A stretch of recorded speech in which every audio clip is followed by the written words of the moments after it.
Hi, tut mir leid, dass es schon wieder so spät geworden ist. Schläft Lina schon? Na, das war ja mal wieder ein langer Arbeitstag. Puh, das kannst du laut sagen.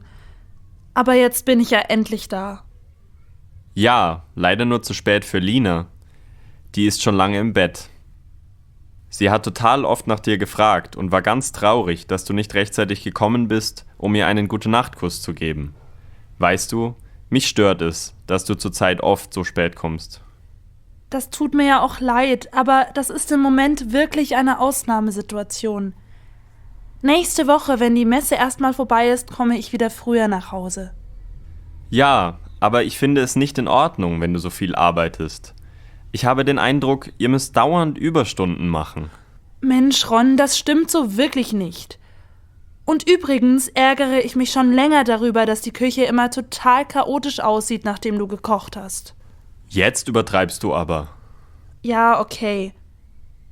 Aber wenn wir schon dabei sind, uns miteinander auszusprechen, ich finde, in letzter Zeit gibt es so oft Lasagne.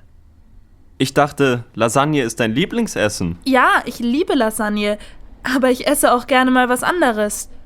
Zurzeit ist Gemüsesuppe mein Lieblingsessen. Oh, dann war das ein Missverständnis. Ich kann Lasagne eigentlich auch nicht mehr sehen. Die habe ich immer nur für dich gemacht. Na dann hätten wir das immerhin mal miteinander geklärt. Bleibt nur noch das Problem mit der Küche.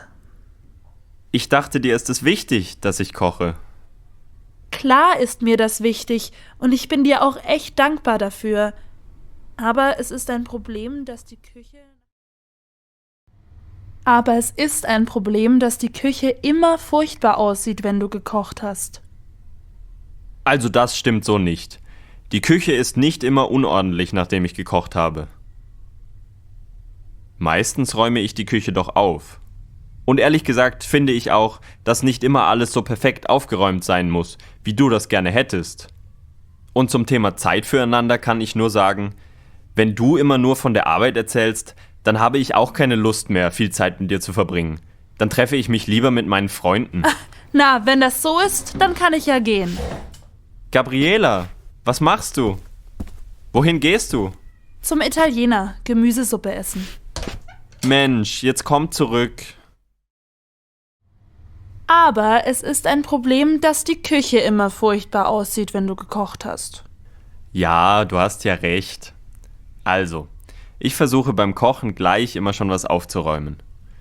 Und was hältst du davon, wenn wir uns in Zukunft einmal pro Woche etwas zu essen liefern lassen? Ja, gut, das können wir gerne machen. Und vielleicht wäre es keine schlechte Idee, wenn wir uns ab und zu mal im Haushalt helfen lassen. Meine Mutter macht das doch gerne. Na gut, wenn es sein muss. Aber wenn deine Mutter hier ist, muss ich nicht die ganze Zeit dabei sein. Dann gehe ich in der Zeit ins Fitnessstudio. Ja klar, mach das. Du, und vielleicht können meine Eltern Lina im Februar sogar eine Woche ganz nehmen. Sie ist doch jetzt schon groß genug. Und dann könnten wir zusammen endlich mal wieder Skifahren gehen. Au ja. Erinnerst du dich noch an unseren ersten Skiurlaub, als wir frisch verliebt waren? Ja, das war super. Auf Skifahren habe ich wirklich mal wieder Lust. Ja, stell dir mal vor, den ganzen Tag auf der Piste, abends lecker essen gehen. Super, das machen wir.